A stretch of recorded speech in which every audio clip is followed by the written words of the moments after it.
Buenas noches amigos, bienvenidos a la política con P mayúscula de su programa Noches sin Tregua. Pensemos en voz alta. El expresidente José Figueres Ferrer tenía una frase que siempre recordamos. ¿Para qué tractores sin violines? Bueno, en ocasiones hemos dejado de invertir correctamente, no en cantidad, pero sí correctamente en educación. Por otro lado, la cultura siempre ha sido como la pata renca de ese banco, puesto que la cultura y la educación son dos caras de una misma moneda que deberían ser con más ganas cada día la fortaleza más importante de esta nación. Pero los tiempos cambian y la educación también debe cambiar, pero nunca debe olvidar a la cultura. Ese es el tema de hoy. Ya regresamos.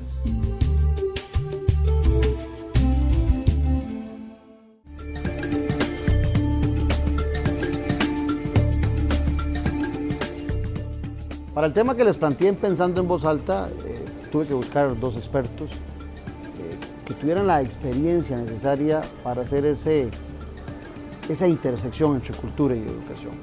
Uno de ellos, don Arturo Joffre, quien fue ese rector por muchos años en el Instituto Tecnológico de Costa Rica, y el otro invitado, Carlos Francisco Echeverría, exministro de Cultura. A ambos gracias por acompañarnos en Noches sin Tregua. Con gusto. Los invito a que brindemos por nosotros, por nuestro público y por nuestras familias. Salud. Salud. Ya regresamos.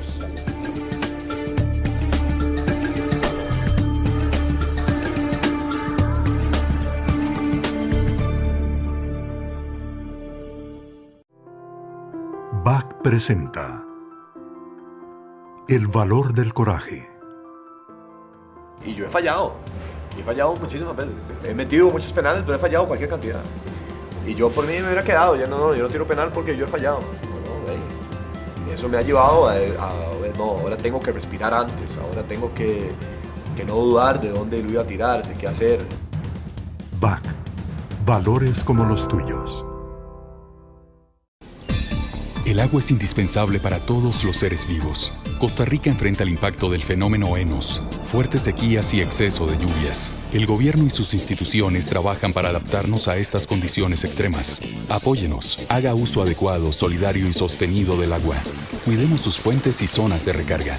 Por su bienestar y el de las futuras generaciones. El agua es de todos y para todos.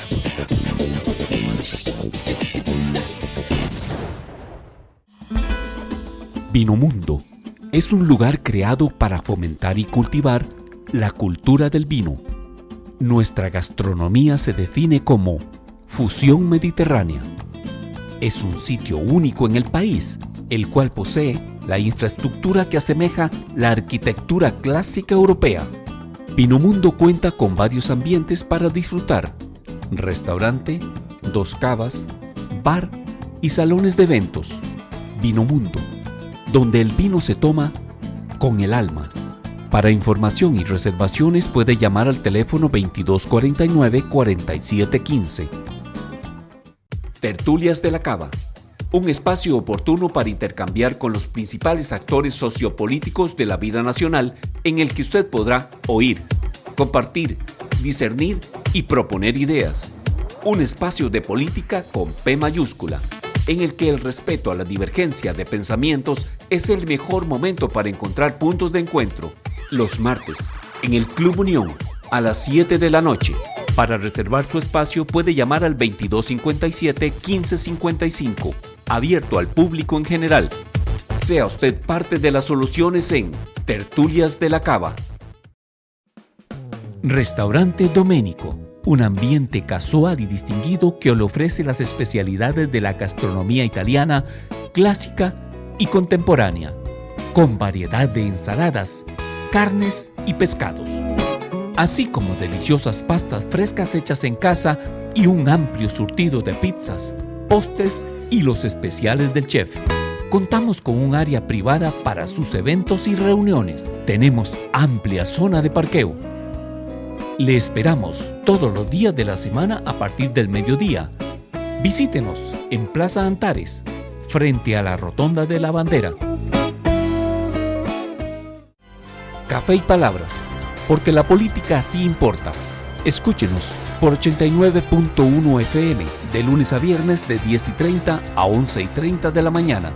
Café y Palabras, charlas de café con los politólogos Claudio Alpizar y Randall Arias, quienes con sus invitados y contertulios la involucran en el acontecer en el día a día de la sociopolítica nacional. Café y Palabras, porque la política sí importa. Por 89.1 FM, La Superestación, un programa con aroma de café y con sabor a gente.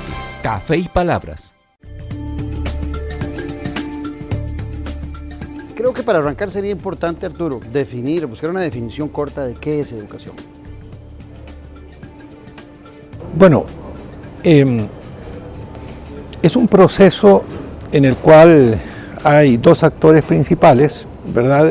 Los dos muy activos dentro de ese proceso, en el cual no solo se transmiten conocimientos, sino también se transmiten actitudes, se transmiten formas y estrategias de avance, sobre todo del profesor hacia el estudiante, pero también hay una retroalimentación importante de parte del estudiante.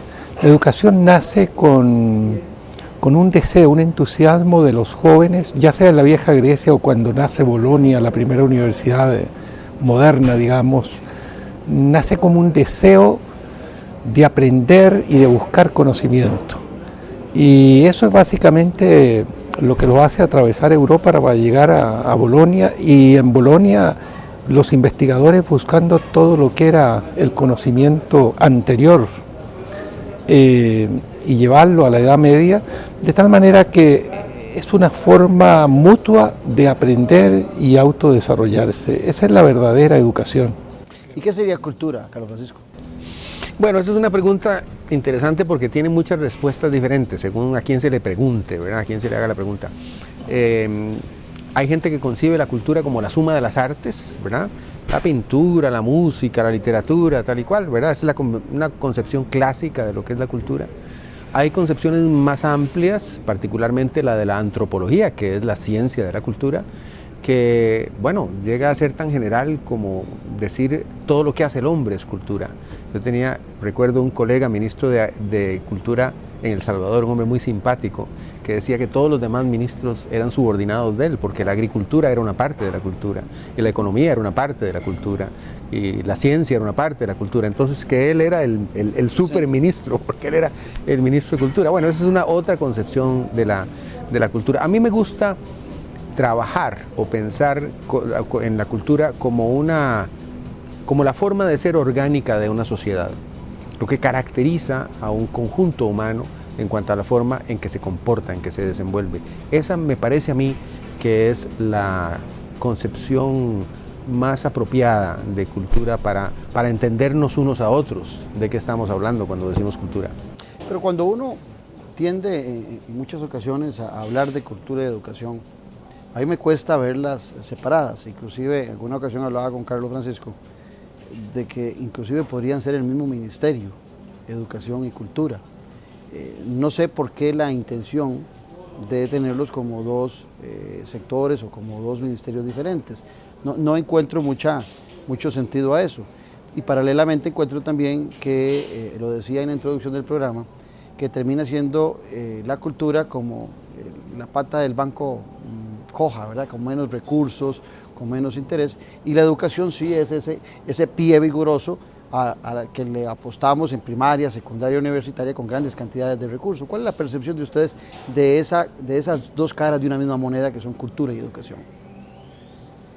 En mi caso yo veo que para el caso concreto de Costa Rica yo le agregaría algo más. El Ministerio de Educación ha quedado, toda la vida ha tenido un rol pasivo en términos de educación superior, educación universitaria. En otros países, por ejemplo, hay viceministros de educación superior, como lo hay para educación básica y media. Nosotros yo creo que hemos dejado, y de hecho, en términos prácticos, los ministerios de educación se han preocupado de la educación básica y secundaria, y tangencialmente de la educación superior, muy tangencialmente. Y obviamente que la cultura también. Yo veo que, por ejemplo, el ministro anterior de Educación, Leonardo Garnier, hizo un gran esfuerzo por ver cómo lograba introducir la cultura en las escuelas, en los colegios, pero es mucho más fácil, creo yo, si hubiese un solo ente que pudiera no tener separado, sino porque yo siento que la cultura tiene que comenzarse con fuerza en los niños, en los jóvenes. Ahí es donde se transmite con más facilidad. Ellos están comenzando una vida educativa y la escuela, el colegio son centros de cultura, ¿verdad? Centros de cultura.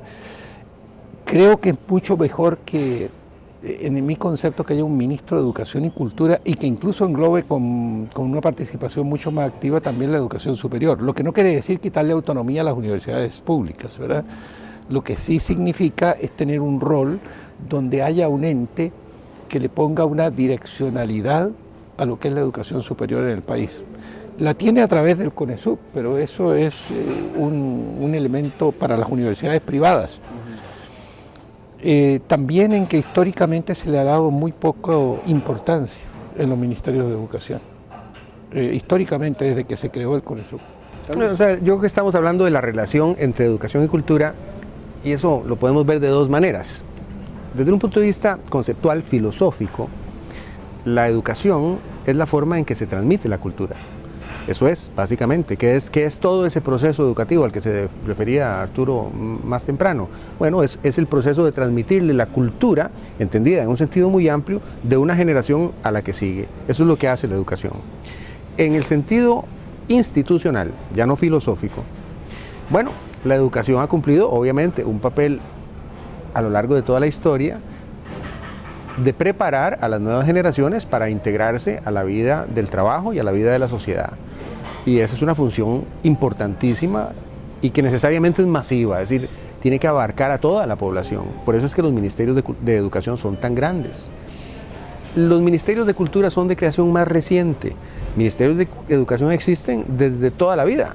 Ministerios de cultura, recuerdo que el de Costa Rica fue creado en 1970-71 y fue el segundo en Latinoamérica. Solamente Cuba tenía Ministerio de Cultura antes que Costa Rica. Fue el segundo país de América Latina que tuvo Ministerio de Cultura. O sea que son ministerios de creación reciente. Yo no tendería tanto a pensar en un solo ministerio, porque me parece que en la práctica las funciones de un ministro de Educación tienen que ver con todo ese mecanismo tan inmensamente complejo. Un día de estos, conversando con un experto en el tema, decía, en términos del número de personal que tiene el Ministerio de Educación Pública de Costa Rica, es la entidad más grande de Centroamérica y el Caribe después del Canal de Panamá. O sea, el Ministerio de Educación Pública de Costa Rica es un verdadero monstruo. Entonces yo no distraería al ministro de Educación en temas relacionados con la cultura y con otra área que a mí me parece igualmente importante en este mismo campo, que es la de ciencia y tecnología. Mi percepción sería que debería organizarse como se hace en administración pública moderna, y Claudio lo sabe muy bien, un sector institucional en el cual está el Ministerio de Educación, probablemente como eje del sector, el Ministerio de Cultura y el Ministerio de Ciencia y Tecnología, porque en el fondo los tres deben cooperar para producir la transmisión de conocimientos, la generación de conocimientos en los tres campos, en la ciencia, en la cultura y en la educación. Ahora vos hacías una referencia a que mucha de la cultura de una nación como ese centro de acopio que tenemos de una sociedad se transmite a través de la educación. Y Arturo hacía la referencia de esa educación que empieza en la primaria, y recuerdo un estudio que hay del Estado de la Nación, en donde hace referencia de que los niños de primaria son grandes patriotas, saben los grandes significados de los simbolismos del país, se saben el himno nacional a perfección, canciones típicas a montones, pero que en el proceso de entrar a la secundaria hay un desarraigo hacia esos valores patrióticos. Pudiera ser que entonces ahí estemos en una contradicción, eso que planteabas vos de cultura y educación. Y ni qué decir, vos que has estado en la educación superior, los objetivos o las preocupaciones de los estudiantes, ya que se avecinan a la puerta del empleo, del asunto laboral, también nos hace desentenderse de lo culturalmente importante de una nación y desarraigarse de esos valores que definen al final de cuentas una nacionalidad. ¿Qué opinas vos al respecto? Sí, y creo que en ese sentido yo siento que tiene razón Francisco, el Ministerio de Educación en casi todos los países es un monstruo enormemente grande, pero es el que tiene un presupuesto también de los más voluminosos, el más voluminoso de todos, y todo el mundo está pendiente de lo que pasa en educación. O sea, es el Ministerio Centro. Tanto es así que donde hay más de 1 millón de estudiantes, en el caso nuestro, cualquier cosa que pase en educación, hay 1 millón de familias que están, o sea, todo el país está pendiente de lo que pase ahí. Y yo siento que los que estén dentro de ese centro de fuego, ¿verdad?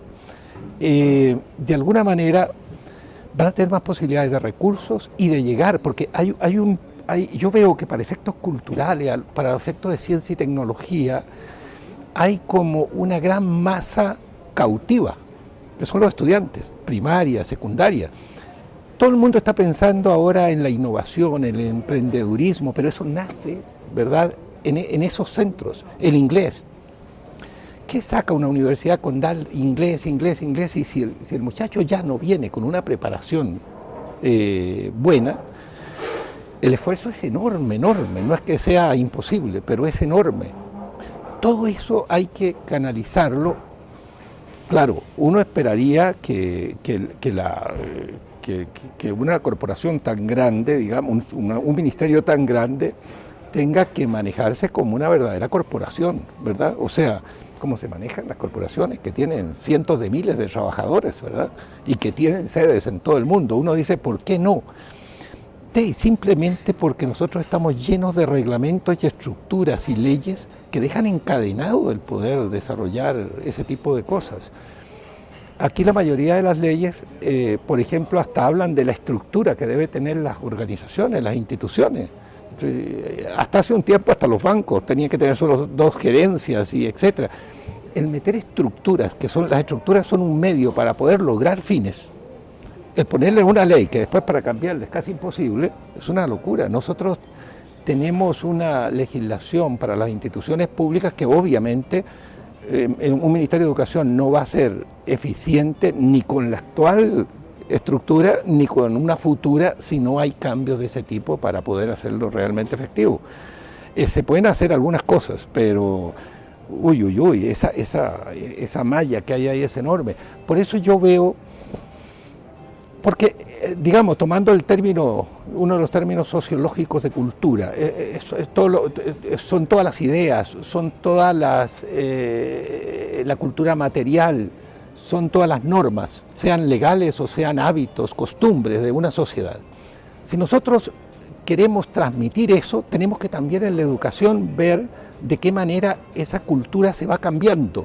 Me refiero no a la cultura patria, sino me refiero a todo lo que es el conocimiento cultural. ¿Por qué razón? Porque la cultura, si bien es cierto, nosotros somos producto de la cultura, al mismo tiempo el ser humano es el que conforma, hace la cultura, ¿verdad? Y ahí es donde veo que la educación tendría mucho que ver en este proceso, incluso el proceso innovativo. Aquí, Claudio y Francisco, ustedes saben, llegó un momento que se quiso eliminar el Ministerio de Ciencia y Tecnología y el CONICYT. El problema es que como en la Asamblea Legislativa no es posible que pasen fácilmente las cosas, no se hizo. Pudo haber sucedido. Y ahora Carlos planteaba claro, que ese es la tercera pata del banco, ¿verdad? Así es, el tercer pilar del desarrollo de un país realmente, en el ámbito, digamos, del desarrollo del pensamiento, del desarrollo intelectual. Es muy interesante, me parece, el ejemplo que planteaste de la educación cívica, que yo prefiero llamar cultura cívica. Precisamente en el caso de Costa Rica, si a mí me preguntaran cuál es la esencia de la cultura costarricense, yo no diría ni qué es el folclore, ni qué es la literatura, ni qué son las artes. A mí me parece que lo que define a Costa Rica culturalmente es precisamente la cultura democrática. la tradición cultural democrática, entendida no solamente como respeto a los procesos electorales y políticos, sino como una forma de convivir, una forma de relacionarnos unos con otros que tenemos los costarricenses desde hace en realidad más de 100 años, ¿verdad? Entonces, hace algún tiempo a un costarricense se le preguntaba en la calle, yo no sé si eso habrá cambiado ahora, pero hace algún tiempo estoy seguro de que era así: ¿qué es Costa Rica? Y muchísima gente lo que contestaría es: Costa Rica es una democracia. Eso es lo que nos hemos acostumbrado a decir, Costa Rica es una democracia. Quiere decir que es algo que nos define, es algo realmente central. Entonces la cultura cívica, que es de lo que estamos hablando, debería estar realmente en el centro de los esfuerzos culturales del país. A mí me parece que las funciones se pueden dividir muy fácilmente entre estos tres entes, ¿verdad? Me parece que el Ministerio de Educación fundamentalmente se preocupa o se ocupa de la transmisión de conocimientos en un sentido racional. Sí, lo que planteaba Arturo Puro Arranque. Exactamente. La cultura, más que conocimientos, aunque ciertamente implica conocimientos, cambia al ser humano.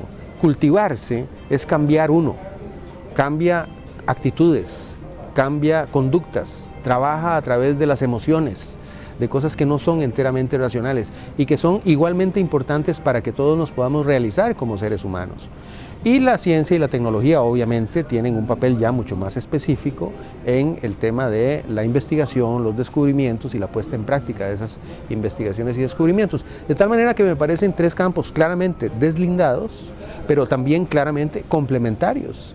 Y yo no veo por qué no, en un Consejo Superior, en vez del Consejo Superior de Educación, que por cierto es un ente llamado a ejercer un liderazgo mucho más importante que el que en efecto ejerce en el país, pero si estuviéramos hablando de un Consejo Superior de Educación, Cultura y Ciencia, realmente en donde estuvieran representadas las grandes mentes, las grandes personalidades del país en esos ámbitos, perfectamente se podría tener esa estrategia de que hablaba Arturo, de tener una visión integrada de estas cosas y realmente avanzar juntos en una sola dirección.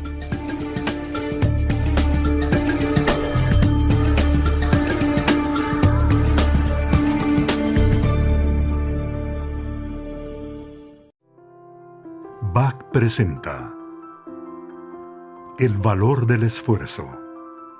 Sé lo que se siente estar frustrado, perder, no cumplir algún objetivo. Cuando gano, cuando gana un partido, cuando consigue algo, en simpatizar con la otra parte. No perderme nunca en el fracaso o en el éxito. BAC, valores como los tuyos. INA, una institución al servicio de las pymes. El Sistema de Banca para el Desarrollo, o SBD, también ofrece apoyo empresarial a través del INA y su unidad PYME, brindando servicios tales como capacitación, asistencia técnica y acompañamiento para fortalecer y hacer crecer las empresas. Más información en sbdcr.com. Búsquenos en Facebook como SBD Costa Rica. INA, la llave del progreso. Restaurante Doménico, un ambiente casual y distinguido que le ofrece las especialidades de la gastronomía italiana, clásica y contemporánea, con variedad de ensaladas, carnes y pescados, así como deliciosas pastas frescas hechas en casa y un amplio surtido de pizzas, postres y los especiales del chef. Contamos con un área privada para sus eventos y reuniones. Tenemos amplia zona de parqueo. Le esperamos todos los días de la semana a partir del mediodía. Visítenos en Plaza Antares, frente a la Rotonda de la Bandera. Café y Palabras, porque la política sí importa. Escúchenos por 89.1 FM, de lunes a viernes de 10:30 a 11:30 de la mañana. Café y Palabras. Charlas de café con los politólogos Claudio Alpizar y Randall Arias, quienes con sus invitados y contertulios le involucran en el acontecer en el día a día de la sociopolítica nacional. Café y Palabras, porque la política sí importa. Por 89.1 FM, La Superestación, un programa con aroma de café y con sabor a gente. Café y Palabras. Tertulias de la Cava. un espacio oportuno para intercambiar con los principales actores sociopolíticos de la vida nacional, en el que usted podrá oír, compartir, discernir y proponer ideas. Un espacio de política con P mayúscula, en el que el respeto a la divergencia de pensamientos es el mejor momento para encontrar puntos de encuentro. Los martes, en el Club Unión, a las 7 de la noche. Para reservar su espacio puede llamar al 2257-1555, abierto al público en general. Sea usted parte de las soluciones en Tertulias de la Cava.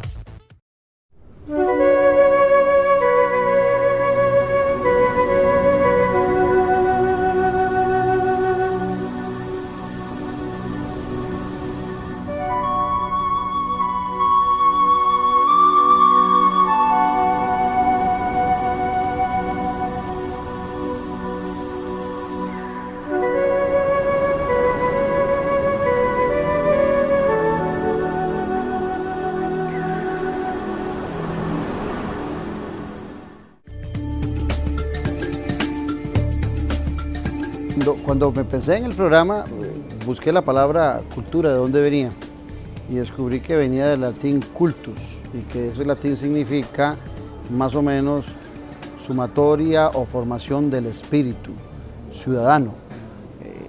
Eso es cultura.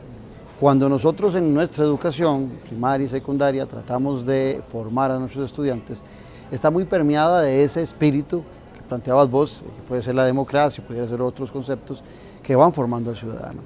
Pero paralelamente, muchas de estas ideas que vamos desarrollando, perdonando la redundancia, es para desarrollar la nación. Es muy común escuchar a muchos plantear que es fundamental el desarrollo de la educación. Pueden cambiar los tiempos, pero siempre sigue siendo la educación un pilar fundamental para que un país pueda lograr niveles de desarrollo, niveles de empleo, niveles de creatividad, niveles de crecimiento, etc. Pero paralelamente también existe el ámbito de la cultura, que esa democracia que vos hablabas, Carlos, que permite permear a un país de las posibilidades de creer en sí mismo. ¿Por qué digo esto? Porque yo quería llegar a este punto, haciéndole las preguntas y los comentarios que hemos hecho hasta ahora. He venido diciendo que para muchos de nosotros, y creo que nosotros estamos en ese grupo, allá en los años 70, cuando nos decían que Costa Rica iba a ser el primer país desarrollado, nosotros realmente lo creíamos, pensábamos que éramos un país culto, pensábamos que era un país que le aportaba la educación. Hoy decirle a los jóvenes que Costa Rica es o tiene posibilidad de ser el primer país desarrollado de América Latina, cuidado si no sueltan la risa y creen que estamos ironizando con el tema. ¿Qué nos ha pasado en la educación y qué nos ha pasado en la cultura desde esa perspectiva de creer en la democracia, de creer en nosotros, para que Costa Rica haya caído en ese lodazal que pareciera que ni con un 4x4 se puede movilizar?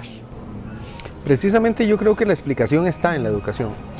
Yo no sé, ustedes son muy jóvenes para acordarse de eso, pero en la década de hacia el 1980, ¿verdad? Se produjo una enorme crisis económica en el país, gravísima, la más grave que hemos tenido en realidad prácticamente desde ni siquiera en el 29 yo creo hubo una crisis tan severa. Y esa crisis económica que disparó el desempleo, que disparó la pobreza, hizo que una gran cantidad de familias sacaran a sus hijos del sistema educativo. Entonces, la deserción escolar aumentó.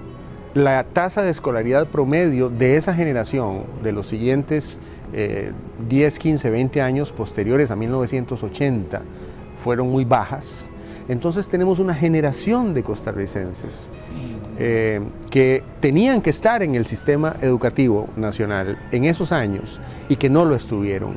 Y que es la generación que ahora tiene 40 años, que es la generación que debería ser el motor del desarrollo del país. Y no solamente el motor del desarrollo del país, debería ser la decisiva en términos electorales, la que realmente elige o es efectivamente la que elige gobernantes, ¿verdad?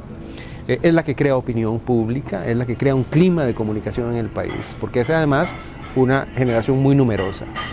Entonces, muchos de los problemas que ha enfrentado Costa Rica en los últimos quizá 15 o 20 años son el producto de la deserción educativa en la década de 1980, hace 45 años.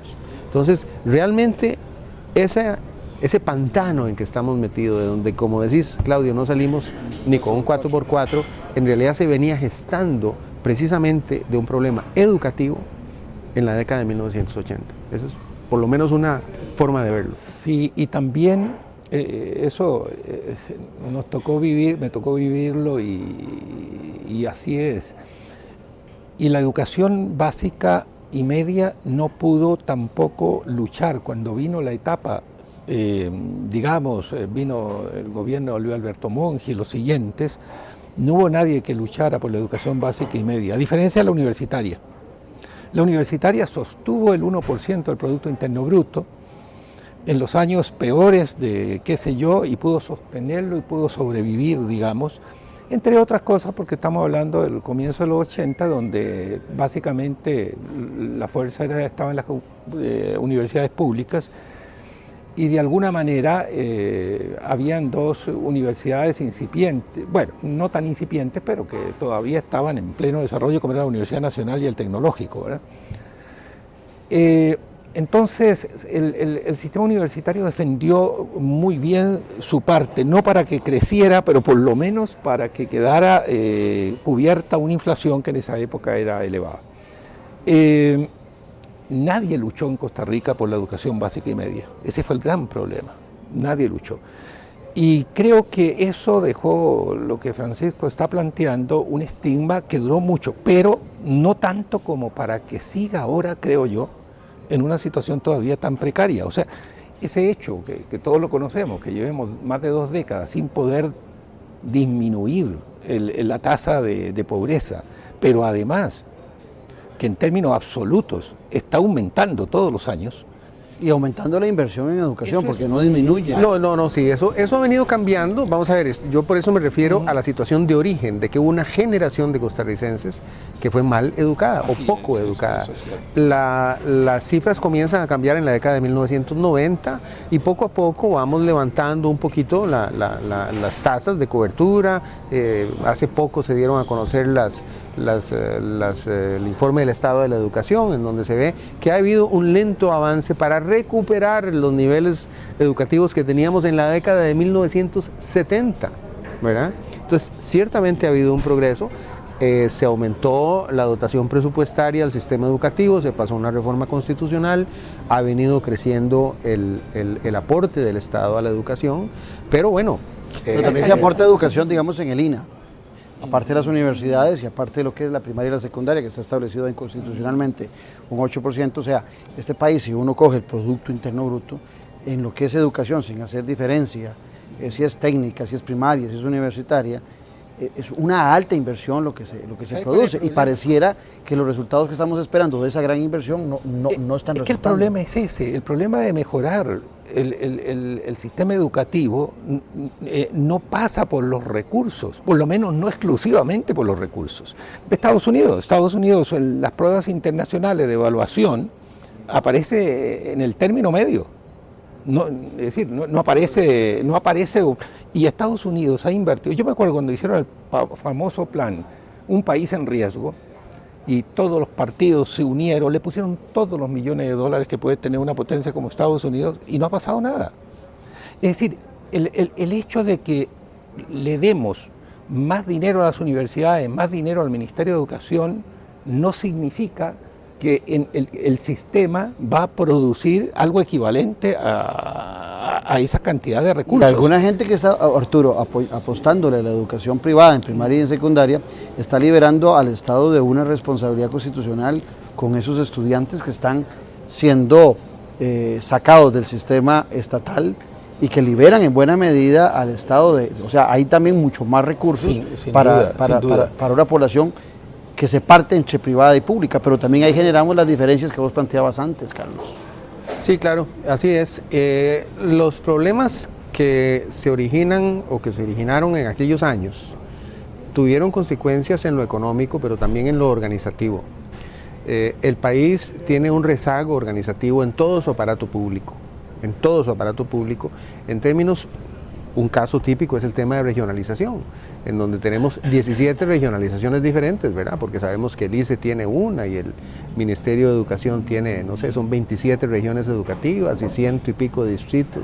Y nada coincide con nada. El Ministerio de Educación y el de Cultura, por ejemplo, tienen regionalizaciones completamente diferentes, para volver al tema de que comentábamos al comienzo, ¿no? Entonces, toda la estructura institucional del Estado costarricense requiere una reingeniería mayúscula. Porque ¿qué es lo que pasa? Si uno tiene un aparato ineficiente, mal construido, mal armado, y así es el sector público costarricense, lo que dice don Arturo es absolutamente cierto. Por más plata que uno le meta, lo que va a generar es más desperdicio. Entonces se requiere una reforma institucional en el sector educativo, como se requiere en otros sectores, el sector educativo, científico y cultural, que para mí es uno solo, ¿verdad? Se requiere una reforma educativa, porque la burocratización, ¿verdad?, la reglamentarización de las cosas son paralizantes. Y si se les inyecta más recursos, no está mal que se les inyecte más recursos, pero lo que se va a hacer es alimentar la ineficiencia. Pero ahora Arturo, hace un rato hizo una referencia y a mí se me quedó dando vueltas en la cabeza. Hablaba Arturo de la necesidad de establecer también, así como existe viceministerios para primaria, secundaria, tener uno para educación universitaria. Y se me vino a la mente que inclusive en algunos consejos universitarios está el espacio para el ministro de Educación. Y el ministro de Educación nunca va a ningún consejo universitario.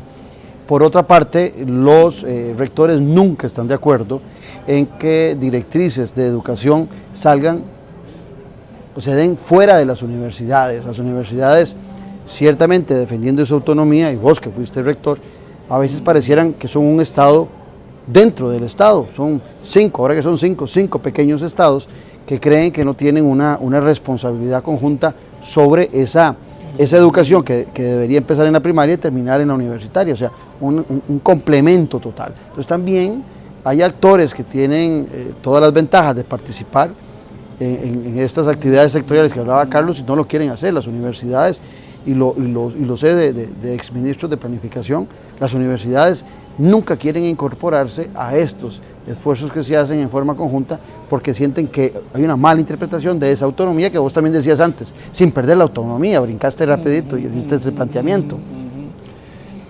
Yo lo que creo en esto es que los gobiernos no se han preocupado de algo que es fundamental, que es, todo el mundo le tiene miedo a la evaluación.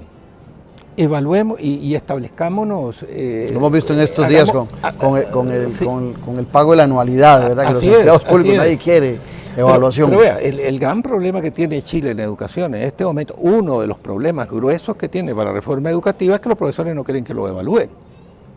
Uno de los grandes problemas que tiene Peña Nieto en México, el principal con los gremios del magisterio, es que no quieren que se evalúe.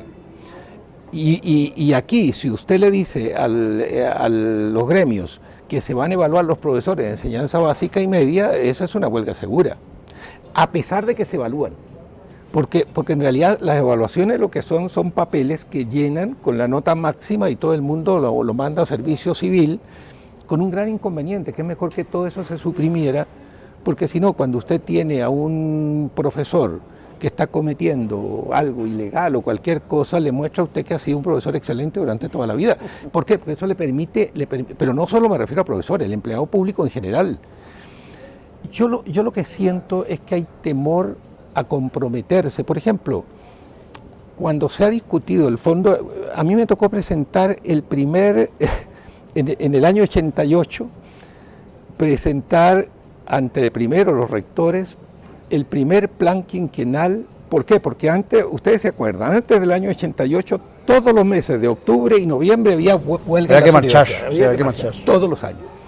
Cuando yo planteé esto, los rectores lo apoyaron, tuvimos un año negociando con el gobierno, pero con muy buena voluntad en esa época de parte de ellos, pero costó mucho. Pero era un plan básico. Denos el mismo presupuesto el año anterior más la inflación, ¿verdad? Para mantener los recursos en términos reales. Eso no era ninguna fórmula del otro mundo. Y al final de cuentas ya terminamos firmándola con los ministros de entonces, y ese es el plan que cada 5 años hay que renovar. y que está ahora en discusión.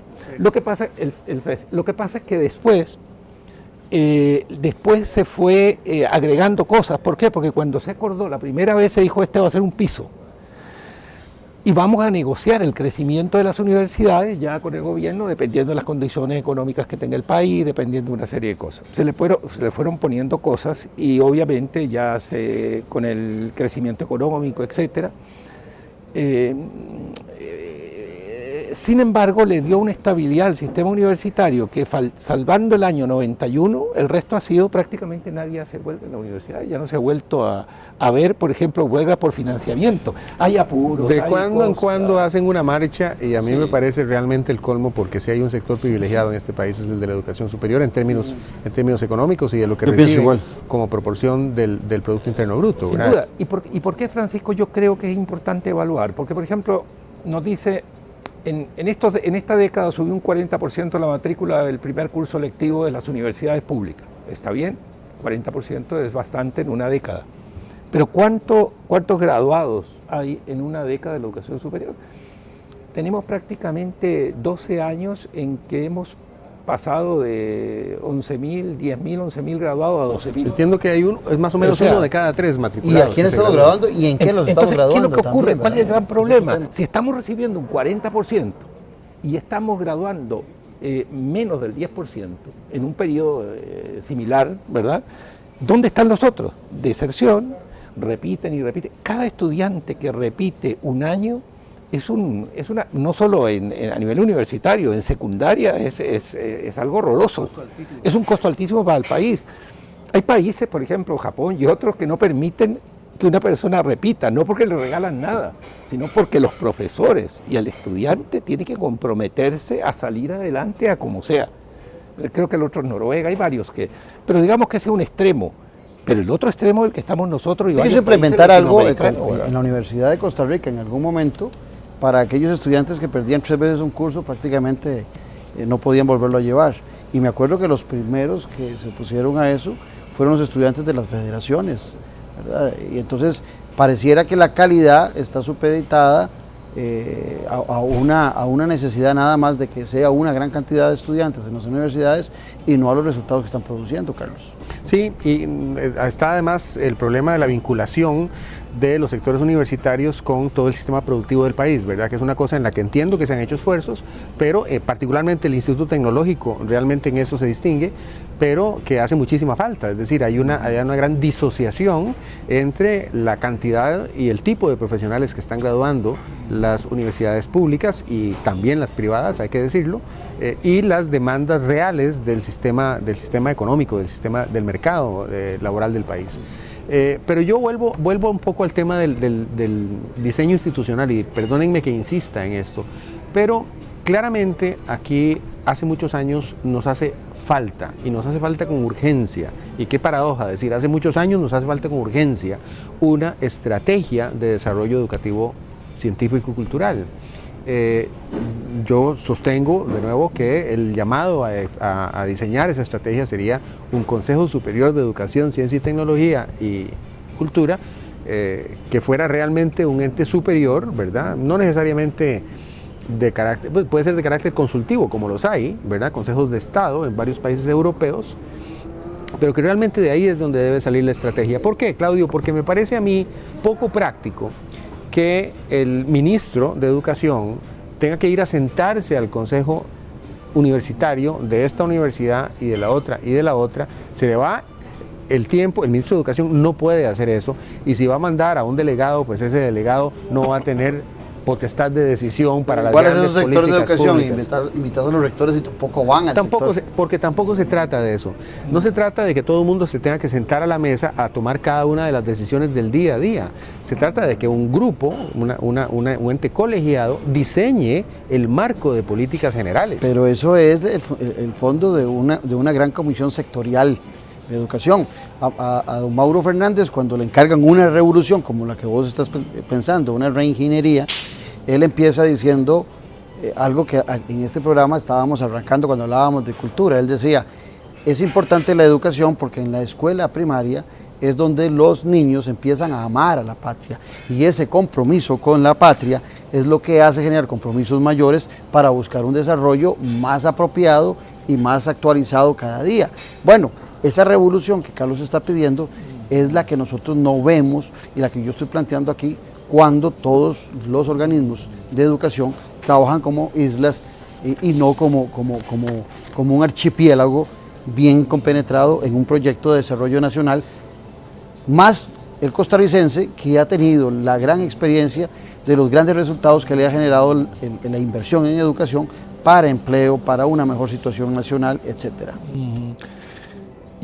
Yo creo que eso es importante, pero estoy pensando que también a nivel micro de cada unidad se puede hacer mucho con los recursos existentes.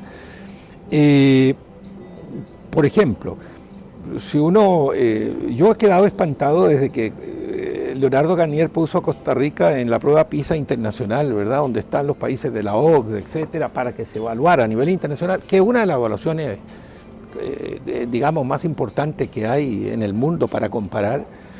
Y los resultados nuestros son de América Latina, y los nuestros también dentro de eso son para preocuparse mucho. Nuestros estudiantes, por ejemplo, en una escala de 6 en matemáticas, más del 50% está en el nivel 1. Tuvieron que crear para países como los de América Latina un nivel inferior al 1, que no estaba en la tabla original del 1 al 6, que diríamos el menos 1. Y el menos 1, nosotros en el menos 1 en matemática tenemos una cuarta parte de nuestros estudiantes. Una tercera parte está en el nivel 1, que es un nivel que no prepara para comprender nada. Y ya en el 2, que es un nivel en que empieza a ocupar, juntamos esos tres y tenemos prácticamente casi el 90% de todos nuestros estudiantes de matemática. Le hacemos pruebas a los profesores y la tercera parte sale mal en las pruebas. O sea, nosotros lo que estás planteando es una crisis grande. Tenemos una crisis, y si usted lo toma en ciencias, salimos un poco mejorcito, o en lectura, comprensión de lectura, un poco mejorcito, pero siempre estamos entre los 10, 12 más bajos de los 67 o 66 países que están participando en las pruebas, ¿verdad?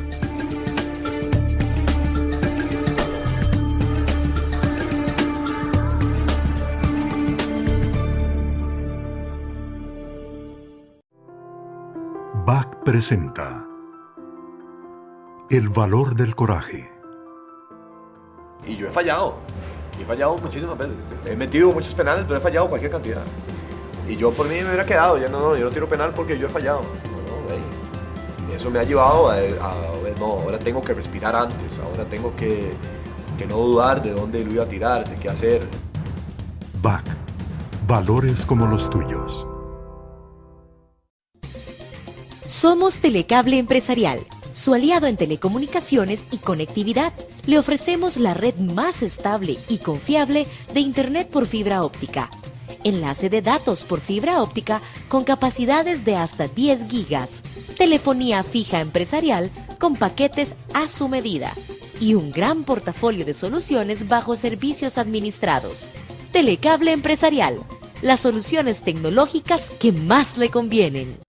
En sus 62 años, la República continúa evolucionando para brindarle el mejor servicio. Ahora los invitamos a explorar nuestro dinámico sitio web. Como suscriptor tendrá acceso ilimitado desde cualquier dispositivo. Como visitante podrá acceder a 5 artículos gratis al mes. Adquiéralo ya y obtenga el primer mes por solo 99 centavos de dólar. Suscríbase hoy y viva la nueva experiencia periodística. Vinomundo es un lugar creado para fomentar y cultivar la cultura del vino. Nuestra gastronomía se define como fusión mediterránea. Es un sitio único en el país, el cual posee la infraestructura que asemeja la arquitectura clásica europea. Vinomundo cuenta con varios ambientes para disfrutar: restaurante, 2 cavas, bar y salones de eventos. Vinomundo, donde el vino se toma con el alma. Para información y reservaciones puede llamar al teléfono 2249-4715. Tertulias de la Cava, un espacio oportuno para intercambiar con los principales actores sociopolíticos de la vida nacional, en el que usted podrá oír, compartir, discernir y proponer ideas. Un espacio de política con P mayúscula, en el que el respeto a la divergencia de pensamientos es el mejor momento para encontrar puntos de encuentro. Los martes, en el Club Unión, a las 7 de la noche. Para reservar su espacio puede llamar al 2257-1555, abierto al público en general. Sea usted parte de las soluciones en Tertulias de la Cava. A mí yo recuerdo con nostalgia y con dolor cuando presumíamos de ser el país más alfabetizado de América Latina, el mejor educado, el de mayor educación. Cuando ya empezaron a analizarse las estadísticas de una manera más fina, nos damos cuenta de que en escolaridad promedio, que quiere decir cuántos años en promedio pasa un costarricense dentro del sistema educativo, somos, para hablar en términos futbolísticos, de media tabla en Latinoamérica, y estamos por debajo de muchos... Media tabla y en una liga mala. En una liga mala, claro que sí, ¿verdad? Y ni se diga si pasamos al campo de las matemáticas y las ciencias, que son los verdaderos motores para el desarrollo futuro. Ahí salimos todavía más mal. O sea, realmente, como bien lo dijo el informe del Estado de la Nación hace algunos años, somos un país alfabetizado, pero poco educado. Nuestros niveles educativos son realmente muy bajos. A mí lo que me gusta es que se estén produciendo este tipo de conversaciones. En las últimas semanas, en los últimos meses, yo he participado en varias conversaciones y veo una creciente preocupación por el tema educativo en los decisores políticos, en los empresarios. Veo a mucha gente del sector empresarial verdaderamente muy preocupada por el tema educativo. Veo también con algún optimismo que hemos tenido ya casi 10 años de buenos ministros de educación. Me parece que Leonardo Garnier fue un buen ministro de educación, me parece que Sonia Marta Mora es una buena ministra de educación, y ojalá ese nivel de desempeño de los ministros de educación se sostenga, pero definitivamente hace falta mucho más apoyo político, no solo en la provisión de recursos, sino en esa reingeniería institucional que se requiere en todo el sector para que realmente conjuntando esfuerzos se logren mejores resultados, ¿verdad? Al final de cuentas lo que nos interesa obviamente son los resultados. ¿Toro? Ahora, en esto coincido con Francisco, hemos tenido y tenemos buenos ministros de educación, o sea, yo diría que en ese sentido es una gran ventaja.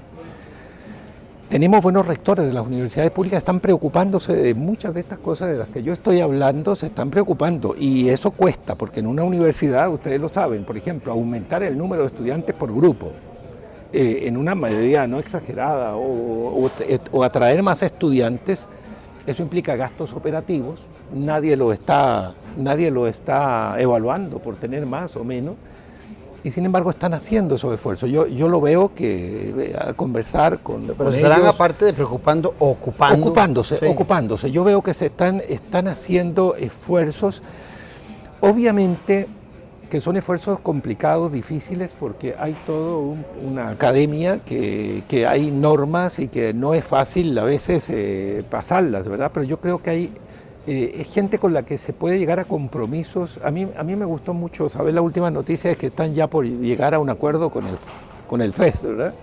Que me parece muy bien, y lo veo hablando de la comprensión también de la situación económica. Yo creo que en ese aspecto no tenemos que preocuparnos, hay buena gente que está desarrollando esas áreas, pero siento que tenemos unos desafíos enormemente grandes desde el punto de vista básico. Es que a mí me preocupa el básico y el medio, también el universitario obviamente, pero ahí es donde se forman los muchachos, ahí es donde realmente... Bueno, pero para seguir con las buenas noticias, porque ahora en esta parte estamos hablando del lado bonito de las cosas, de la cara luminosa, otra ventaja que tiene este país se llama Informe del Estado de la Educación. O sea, este es un país en donde tenemos una evaluación objetiva de mucha calidad que ya se ha hecho a lo largo de varios años sobre nuestro sistema educativo. Es decir, tenemos una radiografía, el diagnóstico está muy claro, el diagnóstico no nos tenemos que limitar a las pruebas PISA o a los resultados de bachillerato, no. Tenemos una radiografía a profundidad de todo el sistema educativo costarricense. Entonces, está el diagnóstico, hay recursos económicos sustanciales, tenemos, por lo menos en la cabeza del MEP, líderes distinguidos de calidad. Yo quisiera ver una actitud más constructiva de parte de los sindicatos de educadores, que son la otra pieza en todo esto, ¿verdad? A mí me asusta verlos en posiciones tan defensivas. Más comprometidos con la función. Exactamente, más comprometidos con el proceso educativo como tal y menos con cosas que sienten que los pueden amenazar, no quieren ser evaluados, se oponen a las reformas en educación dual, esto y lo otro, y están dispuestos a ir a las calles a bloquear procesos de cambio educativo en el país. Siento que en el lado sindical tenemos que trabajar, yo creo que hay que trabajar con los sindicatos, con los líderes sindicales, para ver si de alguna manera logramos una concertación en el país en torno a estos temas de educación. Yo concluiría diciendo que existe en Costa Rica una cultura que traemos en el ADN que genera nuestro espíritu de creer en la educación. Hemos hecho, siendo un país pobre, una gran inversión históricamente, aunque haya en esas épocas como en los 80s, pero nunca se ha dejado de invertir en educación. Ha perdido la educación objetivos, ha perdido horizonte hacia dónde va, y creo que hay un total desalineamiento de la primaria, la secundaria y la educación superior en Costa Rica.